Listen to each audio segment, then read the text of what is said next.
Hello everyone, Bashrop here.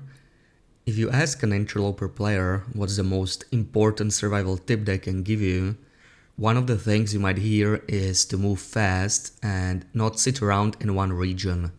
So I'd like to share 10 movement related tips that will help you get around a little bit faster. Tip number 1. By quickly alternating between crouching and walking, you can get benefits of both. Crouching is great because it makes you invisible to wildlife unless it's very close. But it has one obvious downside, it's slow as hell. So by tapping the crouch button every second or so, you can move closer to the usual walking speed while still getting the stealth bonus from crouching. The slower you tap the crouch button, the faster you move, though keep in mind it also makes you less stealthy. You can also alternate between walking and sprinting. This is called tap sprinting and is a common trick used in speedruns. Tap sprinting is only slightly slower than sprinting, but your stamina will drain slower, allowing you to sprint for longer. And fatigue also drains at a much lower rate. The next tip is about getting the most out of your coffees in case you use them for running. Instead of drinking the whole coffee, you only drink a quarter, which is just enough to get the fatigue reduction bonus until you run out of stamina. Then the bonus runs out and you can wait until you regenerate your stamina again, drink another sip and repeat. This is particularly useful when you're exhausted and want to sprint, but still helps at any fatigue level.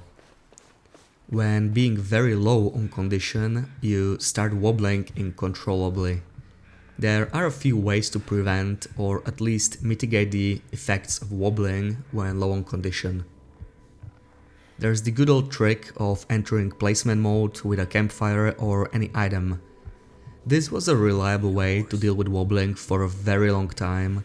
Sadly, it's been patched very recently. But it's still good to know in case you play on time capsule. You will still stop wobbling when in menus or when your radial is open, though that's not as useful as you can move at the same time. But it might still save you from falling into a fire while trying to warm up. There's also a way to use the wobble to your advantage. A not so well known fact is that wobble direction isn't completely random. You mostly seem to wobble forward right or backward left. So if you walk diagonally in either of these directions, getting to your destination while wobbling will be a lot easier. In fact, it's probably going to be a lot faster compared to regular walking and closer to what you'd get with sprinting. You probably already know that when you get over the carry weight limit, you will walk slower, but maybe not by how much. For every 1 kilo, you walk about 3.3% slower. So at roughly 30 kilos over the limit, you won't be able to move at all.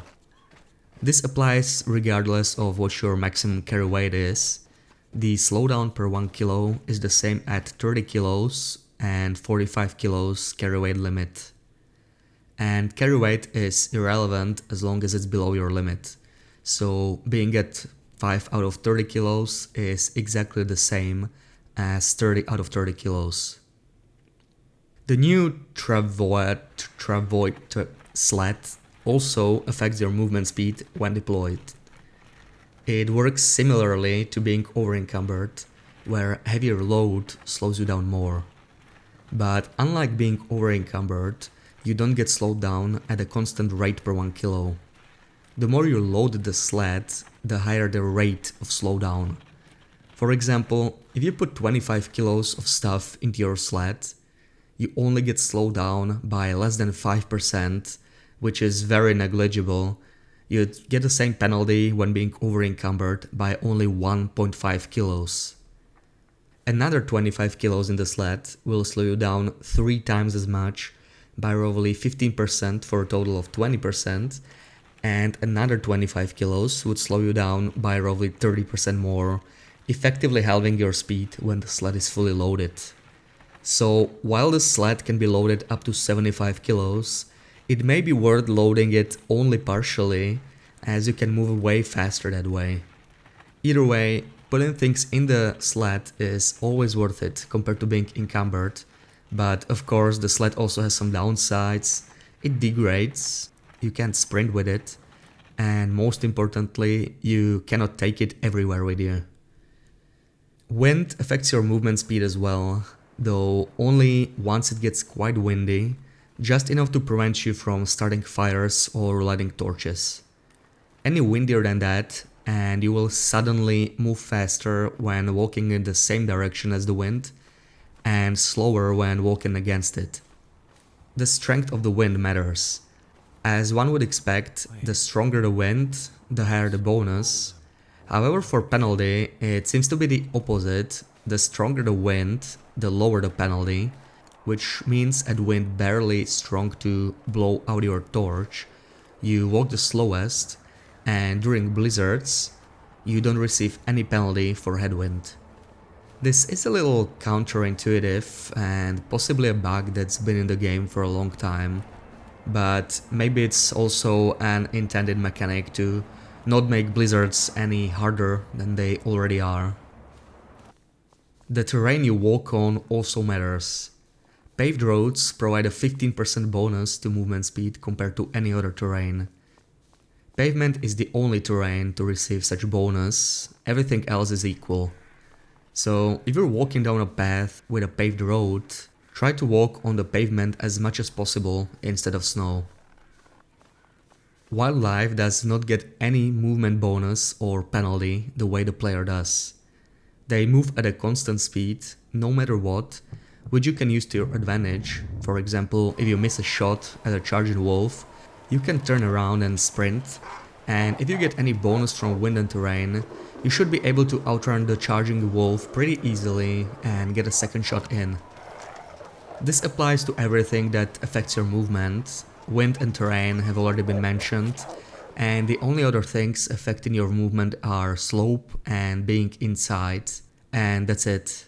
Fatigue levels, ankle sprains, sprint penalty, auto walk, the shoes you use, or anything else doesn't slow you down. The final tip is on something that's likely not intended. When moving diagonally, you walk a little bit faster. There's much more to it than pressing two buttons though, as the bonus you get depends on your input device as well as your angle. Now, with keyboard, you can always only move in the same angle, 45 degrees, by combining two movement keys. On a controller though, things get more interesting. By walking in the same 45-degree angle, you'll get the same results as using the keyboard.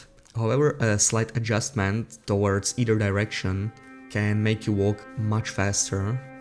Crab walking can get even more crazy when using a controller emulator on PC, as you can fully combine the input from two diagonal movements, letting you move roughly 42% faster.